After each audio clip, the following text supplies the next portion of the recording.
Let's close eyes, take breaths. Come into your body. Come into this beautiful vessel. Feel where you're sitting on the chair and just relax for a moment. Let your body soften. Let your breathing soften. Come to a place inside that's just a gentle you, a soft you, a receptive you. And let your next breath be for your physical body, for the life that comes from living in this world. Just breathing physical breaths.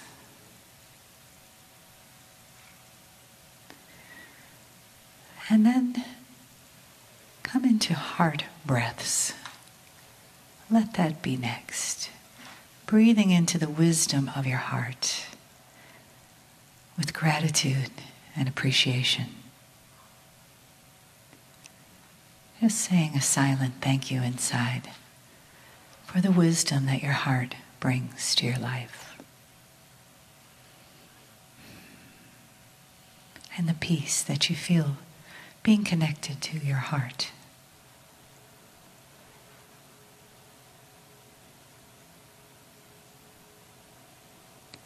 And as you continue with your next breaths, feel your spiritual connection.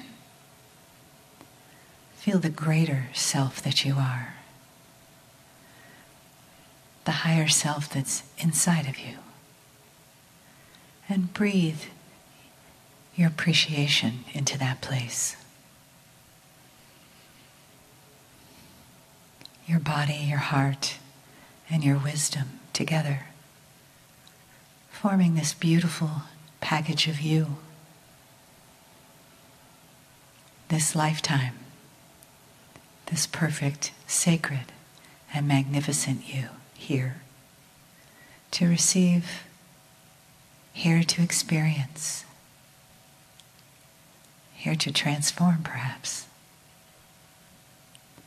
and here to feel the love that's in the room with this family, that's in the room from this land, and that comes to this room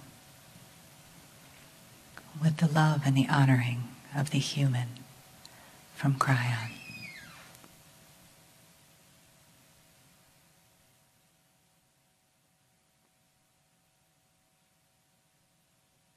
Greetings, dear ones. I am Kryon of Magnetic Service. We continue awareness. Not necessarily information that you didn't have. I want you to sit and be peaceful and listen as we discuss another attribute of Gaia. Today will be letter A. And letter A is going to stand for Akash. Now is when you can say, and accurately to some degree, my Akash is a record of my life. It is a record of my soul's energy in the expressions of living on earth. It is not necessarily then related to Gaia. In addition, it is a product of awareness given at that creation point. Whether it is an Adam and Eve or whether it's a Pleiadian, you still have the seeds of truth being implanted in human beings of right and wrong, dark and light, awareness. That is when the Akash began. And so you would say, therefore, it is not one like yesterday of a genealogy where you're part of the dust and the dirt of the earth, of the very soil. And you would say, so you can't really relate that as much to Gaia, or perhaps at all. I want you to sit and be peaceful with a message that is grander than you thought. First of all, let me remind you that the partnership with Gaia is all about your experience. The crystalline grid on this planet, often called the Gaia grid, is part of you and the earth. It did not come with the planet. It was set up by those who seeded you. It wasn't always here. It was here for you. It is a rememberer of human emotion and Akash. It remembers things that take place only with humans. It helps to give you feedback. It is a fast-track device of consciousness. Example, if you are sensitive, and if you go to perhaps a cemetery, or perhaps even more so, the scene of an ancient battle, and you walk on the planet right there where it all took place, a sensitive will feel it. Especially in a battlefield, there will be the dying, the sorrow, the pain. Some have even said they can hear the cries of those who were calling the names of their mother as they stared into the dirt. And I ask you yet again, human being, what is the mechanism of that? You don't simply automatically feel history. That's not what the human is built for. It had to be transmitted to you. It had to be remembered somehow by the dirt of the earth. Gaia, the crystalline grid, is responsible, therefore, for tempering your Akash. It remembers what you've done. It gives feedback of what you have done to others who come there.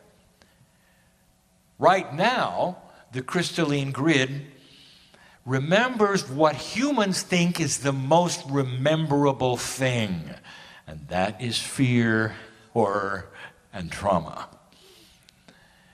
There'll come a day when humanity remembers celebration and joy equally, instead of the bias you have now, which you can clearly see on your news. And when that occurs, it will then reflect your consciousness as a new human.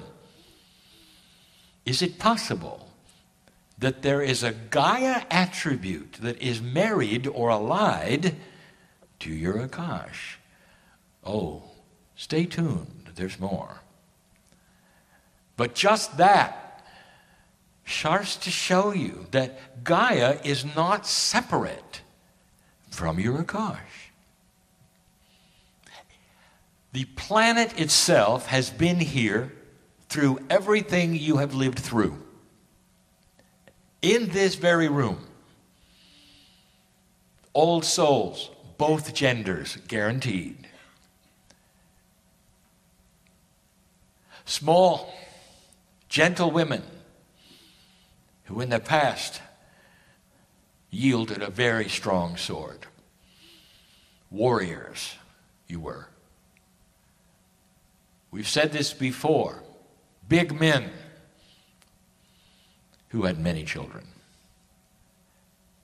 You had the experience of humanism, and everything that you accomplished and did and felt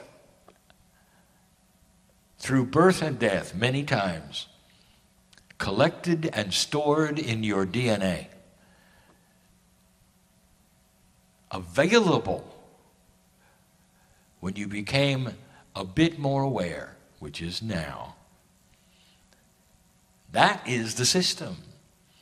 But all through it, you've been on the planet, and the planet has seen you, reacted to you, worked with you, the crystalline grid remembering it all.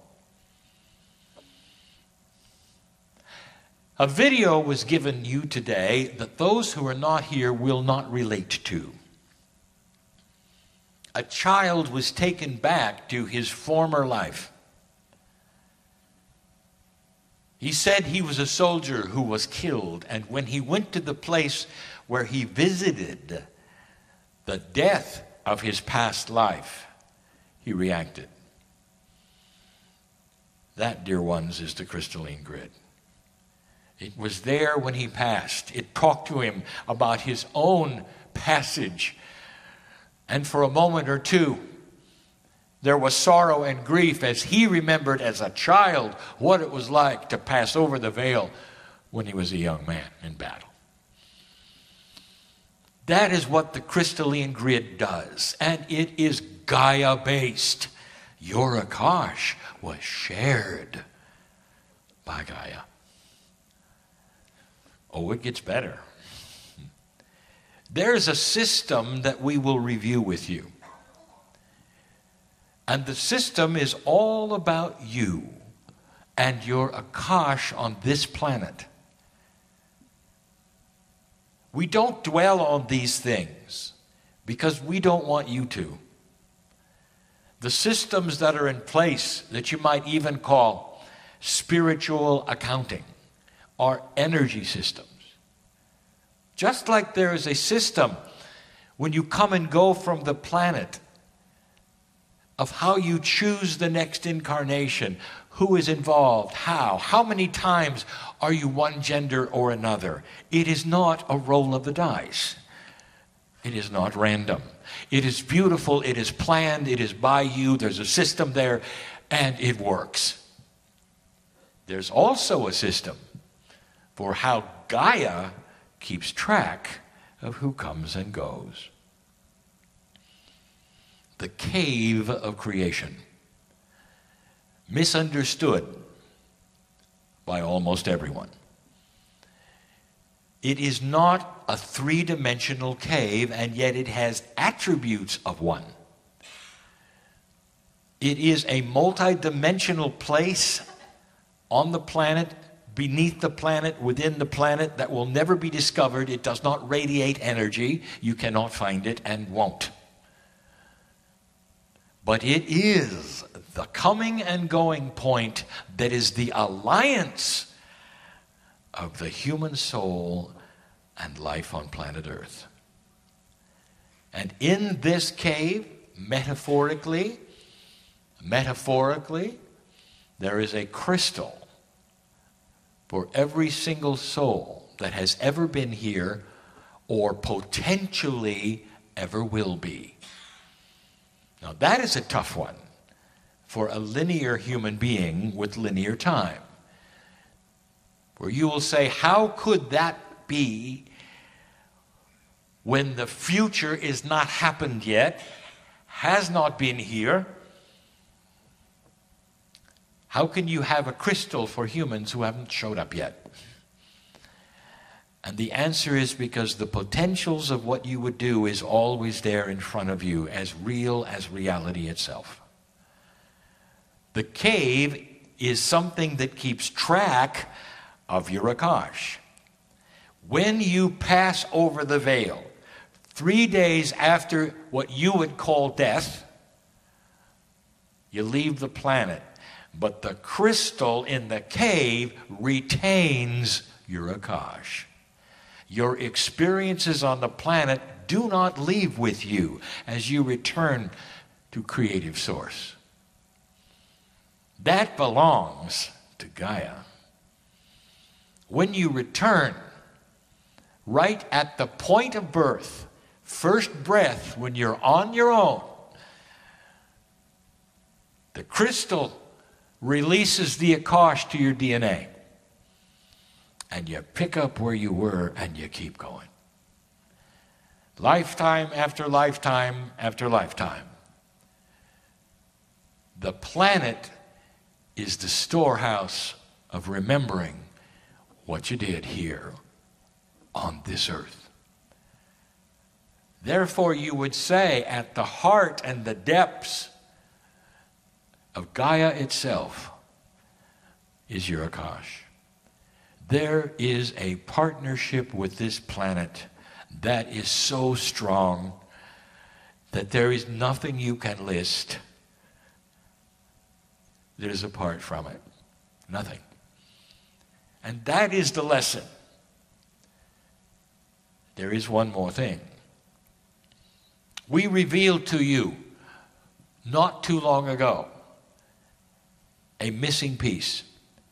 One that you have suspected all along. There is a backup system for your Akash. For in the cave it is static. It is remembered by the crystals. Metaphorically, the crystalline remembers vibration. But there also has to be a living library of your Akash. Because your Akash represents life on the planet, not a static remembrance in a cave.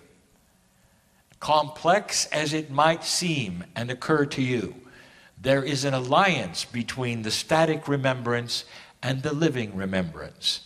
This planet is involved in remembering humanism.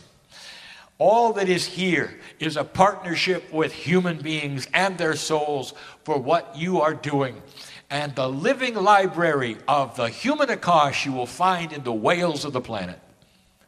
They don't know it. Not really.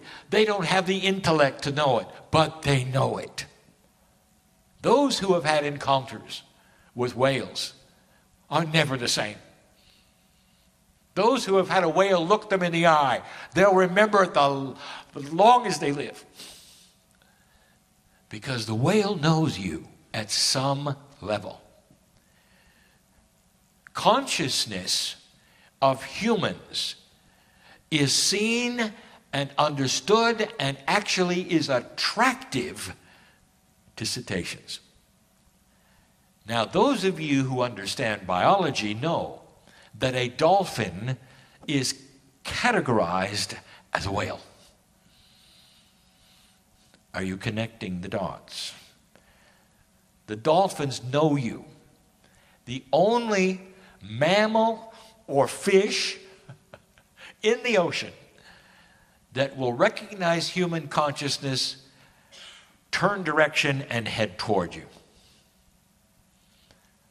The mammals of the earth will avoid human contact. It is intrinsic, it is instinctual not to go next to a human or any other unknown mammal. If you go into a paddock with contained animals, they will run to the fence unless they know you. But in the open ocean, the dolphins will sense you and turn towards you and check you out. At some level, a whale, although not as friendly, will know not to harm you. So many stories in the open ocean of sailors seeing this, knowing this, having experiences with this, being awed by it, and now you know why. It is so obvious, dear ones, that they are different than any other mammal in existence. How does this feel to you? Does it change how you feel about the earth or the mountains or the trees or the water? It should. You see the majesty of the mountain and it sees the majesty of you. The earth exists for you. All of it. And the Akash, very much allied with Gaia. And that's the message of the letter A. And so it is.